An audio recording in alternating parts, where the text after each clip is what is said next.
Reasons with TSN's Off the Record, Michael Landsberg.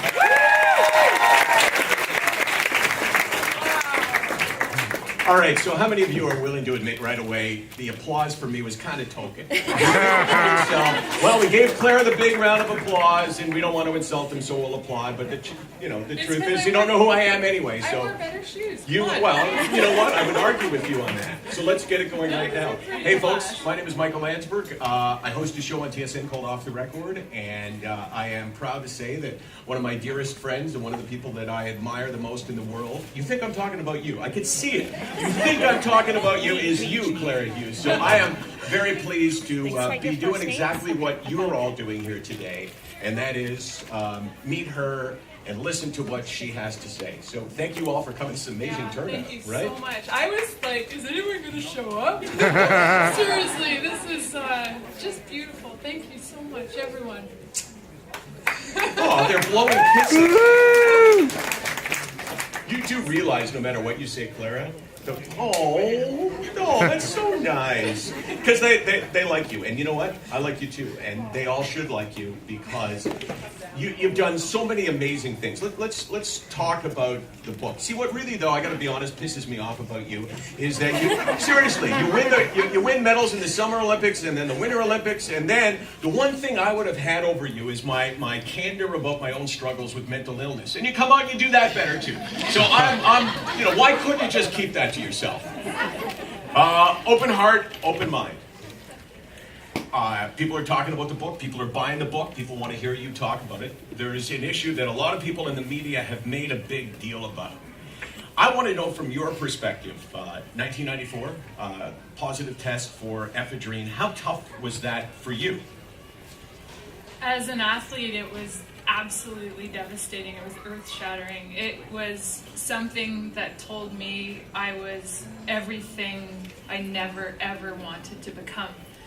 And it was something that, to this day, I don't know how it happened. I got a call after the World Championships, and I got a call from my federation, and they told me that I had returned. Sorry, I'm seeing so many familiar faces in this audience. Okay, just so you know, I'm going to pretend like I'm waving to people. I know no one here. Victoria, what's going on? But to Michael, to receive that very real news just rocked my world. And at the time, I was 21 years old. I was going through my own living version of HE double hockey sticks. And I was in such a bad place, and such a place of no confidence, no self-worth. I had gone through 2 years of major anorexia, and then I felt like a failure because I could no longer be anorexic. And I had put on weight, and I was trying to lose weight, and I was winning races, but I still just felt like garbage. And then I went to the World Championships, had the worst race of my year, and came back with that. And I didn't know what to do. And I had the support of my federation at the time that said, this is the most minor of substances that you can test for. This is, if it had been something different, they would have dealt with it completely differently. They gave me the information. They said, we do not have to disclose this. We are going to let you decide. And I took their support. I don't know till this day if that was the right decision. It has been something that has literally eaten me alive. Really? For 21 years. I have gone into every single doping test that I've done since, and believe me, I've done many. And felt like, could it happen? It happened. I don't know how it happened. Just with anxiety, with paranoia, and also just walking around feeling like I was a complete fraud. Even though, sorry to interrupt, but even though, as you would know, 100% in your own mind, and as I'm sure everybody here believes, that this was not something you intentionally did. So even though this was an absolute accident, you still felt somehow that you weren't worthy. Oh yeah, and this just went back to just this void that was this bottomless pit inside that I was just feeding. I was feeding with negativity. I was feeding with overeating. I was feeding with alcohol abuse. I was feeding with everything that I don't think I deserved as a human being, but I fed myself because I didn't think I was worth anything more. But you know, Michael, it's something that happened, and it's also something that I understand now is not what the last 21 years in sport have become. And my fear of putting it in the book was that I was going to be judged off of what has happened in the last 21 years in sport, and that has been just a lot of bad stuff. There's been so many athletes that said, I didn't do it, I don't know where it came from. And here I am saying that, and it's my reality. But I couldn't not write the book without putting it in, because I felt that I was pretty brutally honest in this book. And how can you be 99% honest and then just say, oh, that 1%, I'm going to choose not to put that in there? I think we're so careful with our flaws. I think we're too careful with our flaws. And I felt like if I didn't put my whole truth in here, that it would be a disservice to every reader that I'm trying to share with, but also to myself. And so I'm glad I did. You know, I have no regrets, and believe me, these last couple of days have been so hard. I had a complete meltdown at noon. I cried all my makeup off. And I had help putting my makeup on this morning, and that help wasn't there anymore, so I had to try to touch this stuff up myself, and so I looked way better this morning. But I talked to my husband, Peter, who you'll get to know in this book, the most amazing human being on earth, and he talked me through it, and he said, Clara, you'll go and you'll see that people understand. People understand. We all have things that happen, and we all make mistakes. So do you feel, because you were saying that it ate you alive from the inside, do you feel like somewhat, like that you've had some kind of release because, you know, you're no longer keeping it inside, right? It's no longer, if you're saying that it was bothering you that you had the secret, there must be some kind of relief. Oh, yeah. You know, it definitely, I think, is part of a healing process. And I think, you know, anybody can relate when you finally get something out. Someone told me recently, it's like you're walking through fire. You have to walk through that fire to heal. And part of that process, the biggest part, is sharing. Is sharing if it's with one person or if it's with, I don't know how many people are going to read it, but a lot of people watch the news. And some people, that might be the only thing that they know about me. But personally, I do feel like this is something that is going to allow a healing to happen of a festering wound that has been festering for 21 years. So let's move on to other stuff. But before we do, and this ties into a lot of different things, people would say, well, you know, you're trying to make news and that sells the book. But the truth is that you wrote this book. One of the reasons is that any money that's generated from your standpoint is going to other people. Yeah, this is just to give you a little history of this 5-year process of this book. It started with a great man named Randy Starkman, who wrote for the Toronto Star, who's in every amateur Olympic athlete's heart. He was our warrior. He was the guy who always wrote the stories about the human beings and not just the athletes and the success. And Randy and I started this book idea together 5 years ago. Randy passed away suddenly and tragically in 2013. And I thought the book would never happen, but it was reborn with another amazing woman who's somewhere in this room. Sylvia Fraser, where are you? Somewhere. She's hiding. She doesn't want the spotlight. She's back there. This amazing woman. Thank you. This wouldn't be here without you, Sylvia. But back to Randy, our mutual idea was to do something really cool that opens things up in a lot of ways for people via this story, my story, all this stuff that's happened in the world of sport, but everything in between, all the spaces and places in between, all this stuff that nobody knows, outside and around those moments that everybody sees. Let's show and share something. And we both were going to give everything to charity. It was going to be this ultimate charitable initiative. Hopefully we would sell some books to give some money. But as I mentioned, Randy's not here anymore, but in honor of him and in honor of how I've always wanted to do this, every dime from my part is going to charity, and money's already gone to Right to Play. I'm going to Vancouver tomorrow. It's going to KI. And I think it's so important important to give, you know, and sometimes you have some money, sometimes you have time, sometimes you can just listen and you give, and we support each other that way.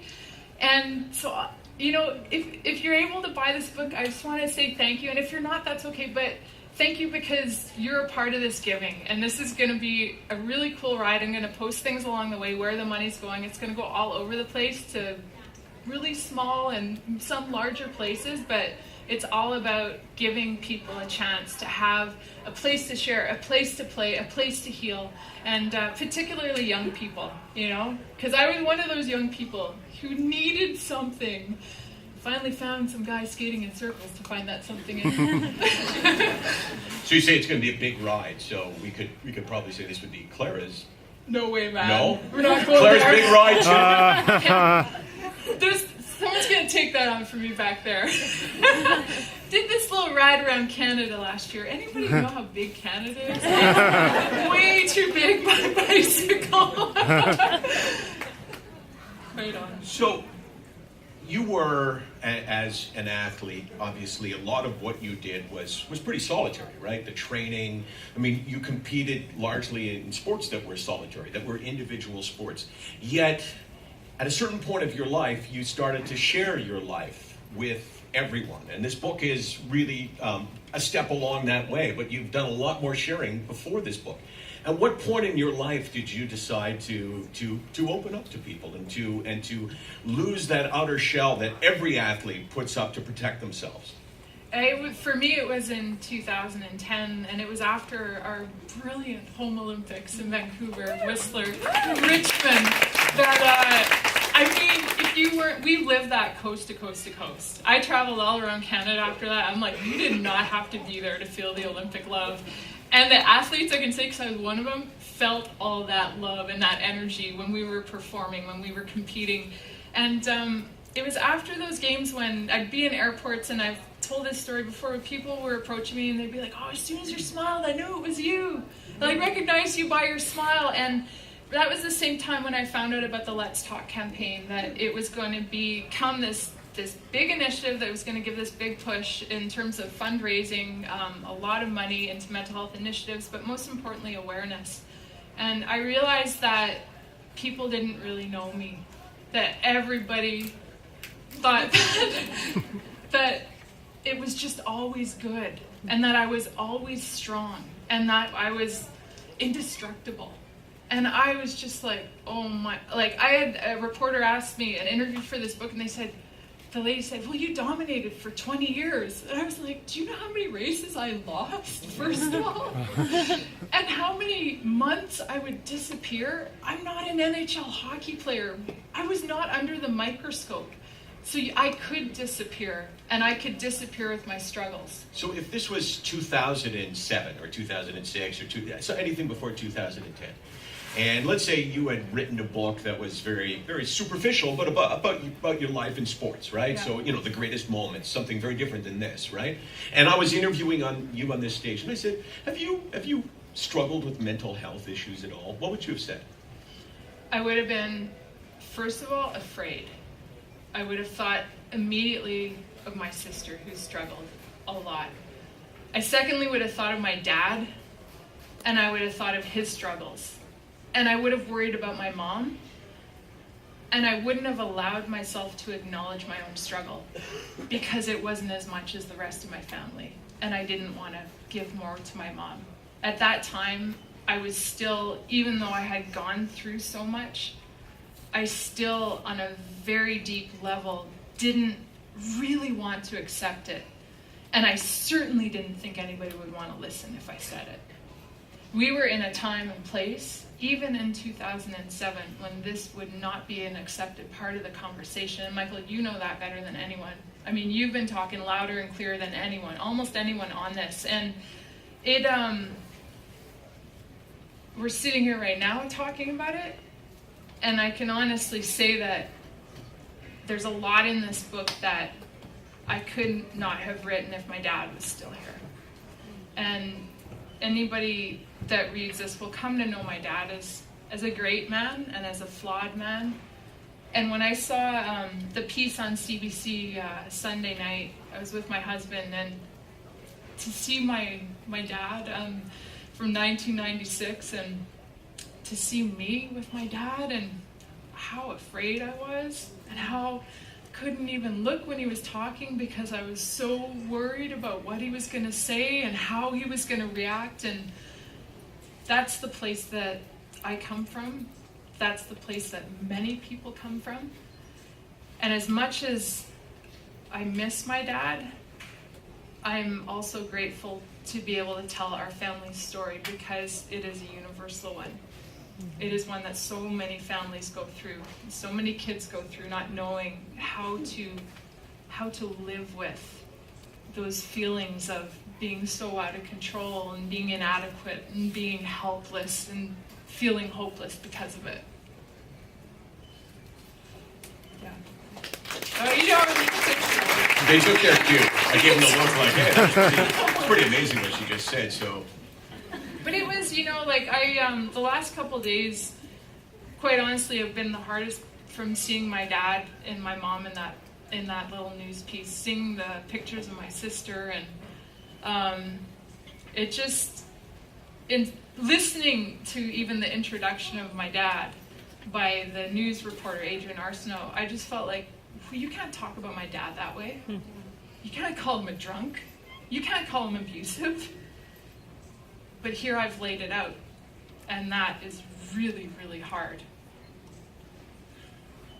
how long was this process of putting these words down? Because you talked about Randy and how you guys had begun the process together, and this process didn't end until very recently, right? I mean, you were on the Appalachian Trail. God knows why you were in the Appalachian Trail, but that's just my own personal bias about trails. But that's not very long ago. No, you guys know what the Appalachian Trail is? East Coast. How many people want to go? that thing this year. Okay, let's find out. How many people would like to, and describe it like the hardcore Appalachian Trail. What does it mean? It's 3,500 kilometers. You sleep in a tent. You don't wash your clothes for sometimes 14 days at a time, or your hair.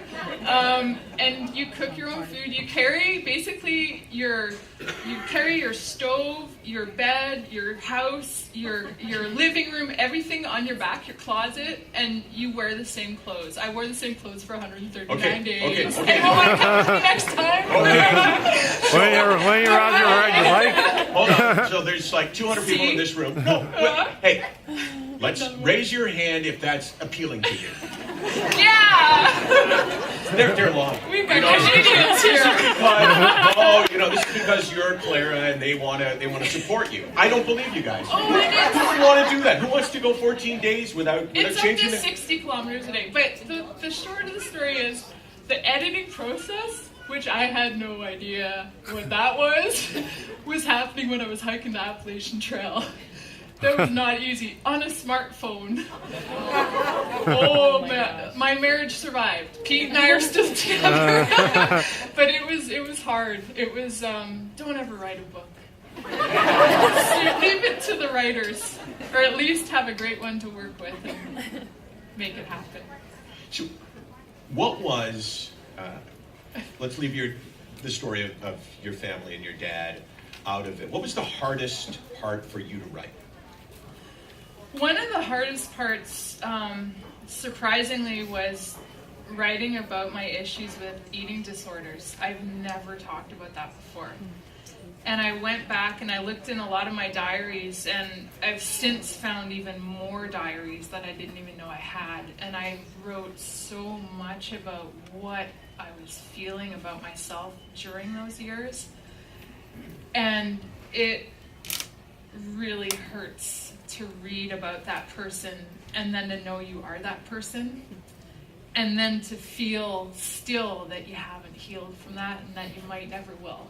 That was probably, for me, surprisingly the most difficult side of it, because I honestly didn't want to share it, because it's kind of embarrassing. And I'm ashamed to admit that, but I feel embarrassed by it. And I still have those feelings of, I should be stronger.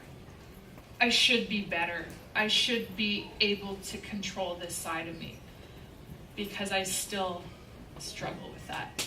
And it was really hard to to put in there and expose myself that way, because it's still so on the surface of me. But that is also the nature and one of the struggles about mental illness, or Yeah. I hate the term mental illness. My goal in the next 5 years is to somehow find a word to replace it, because it suggests weakness, right? Mental illness. Why is I have a friend who's got Parkinson's, and I said, why is it that you have a brain disease and I suffer from depression and I have a mental illness? Why are they not one and the same? But what you just described about this sense of, I should be able to beat it. I should, I should be stronger than that. That's the battle that many of us with mental health problems struggle with. And that is the sense that somehow this is self-inflicted. Yeah. It's there was no question there, by the way. It's thanks, Michael. It is the reality, as you say, and and I look at, for me as well, a big part of it, if I can take it outside of myself, is my family, my mother and my sister. It was hard to write this because they have different perspectives of who my dad was. He was someone very different to my sister, and he was a lot easier on me. My mother as well, it's really hard to share these things and to feel that you might be hurting people, But my mom, who is an amazing woman, Maureen from Winnipeg, she still calls me and says, "Hey Clara, hey Peter, it's Maureen from Winnipeg." I recognize your voice at this point, 42 years in. That's cute. It's so cute. I hope she never stops. But it really, she just said, I just want to know that you're okay, and I can handle anything. I've been through a lot, and I can handle a lot. Don't worry about me. I want to ask you a couple of sports questions. Okay. Yeah, I mean, you've had... Just don't talk hockey. I don't know. What's that? No, I was going to ask you about other sports questions. And first of all, second of all, don't ever tell me what not to ask you, because... so I'm wondering, Phil Kessel... We don't care about that in this room, right? Hey, don't let her play you. Wait, I'm in Toronto. Okay. I'm in Jersey. So you've had these great moments, right? And if someone looked, they might say, well, a medal in Vancouver would have been the ultimate. But other people's impressions of what was great for you may not be the same as how you perceived it. So of all the moments of your sporting career, and it may be one that we've never heard about, what was the best for you? Oh, Vancouver. Hands down. You answered the question for me. It's Vancouver. What moment in Vancouver? Every moment. No. It was okay. I was a little stressed out this was the intro. I was so stressed out at the press conference and being like, "Here's our flag bearer, Clara Hughes." Whoa. And then I went to the media. I don't like the media right now. And then they're all like, well, what's going to happen on, with the condos that are supposed to be the athletes' village that are over budget? What's going to happen with this? And what's I was responsible for everything Olympic, and I was like, I skate in circles. I turn left. I don't even need to know how to turn right. And I was so I was just worried that I couldn't take on this responsibility and still perform, because I was there to race. I was there to finally, hopefully, realize the most beautiful movement on ice that I dreamed of, that had yet to happen through me at an Olympics, and that had so rarely happened to me in my whole 10 years of speed skating. And so I was so stressed out, and I went back to the apartment near the oval that I had near City Hall, and I was so just to confirm, this was the apartment that was built that... No, that one. It could be this sold was a totally later different on. One. This was only 500 square feet. It was tiny. But I went back, and I was just like, what am I going to do? I can't back out, but I need to gather my energy. How am I going to deal with this? And I went online to email my coach, and I saw an email from my good friend who was the CEO of the Four Hosts First Nations named Tuani Joseph. And I had a relationship and a friendship with them and did some events with the kids from their communities leading into the games. And he was like, "Whoa, Clara, I saw you on TV. You look pretty stressed." And he wrote that all of the Aboriginal Vanak workers, because there is this huge Indigenous component, as we remember from the games, the opening ceremonies, the drummers, the hoop dancers, and everyone involved. He was like, "Man, this Olympic thing has really stressed us out." So they went to one of their traditional healings, and that's the brushing off ceremony, and they had it for all of the Vanak workers that were from the Forest First Nations, and they offered it to me. Like, what a lucky girl. And the thing was, it was like 6 days to go. And that's when you like stop shaking hands because you don't want to get sick or something like that. Like, you get so tunnel vision focused because you're there to perform and you don't want anything to compromise that. And so I took him up on it, and like so soon before the opening ceremonies, I was in the North Shore of Vancouver in the Squamish First Nation and receiving this most incredible ceremony that just opened my mind and opened my heart, and that's where that title comes from. I wrote it on my hand. One of the elders told me, clearly looking in my eyes with such deep love and concentration, that you can only want success for yourself when you want that success for others, when you want that strength, when you want that speed and goodness for others. From your heart, you have to want it for everyone, if you can even think about wanting it for yourself. And I walked out of that whole experience feeling like my heart was like this big and my head was just opened up, and I was just like, bring it on. Whatever it is, I am ready. My husband was there and some of my support staff, and we were all just like, we still talk about it, like, did that actually happen? And there I was, like, days before the opening of the games, and I'm hanging out with all my buddies from the Forest First Nations, and I went into the opening ceremony, and it was just like, I've just never felt so alive. And then moving through the games and feeling this eruption of spirit happen in Canada, this just, being, I think, prouder than we ever have in a different way, in a good way, in a Canadian way, and feeling like every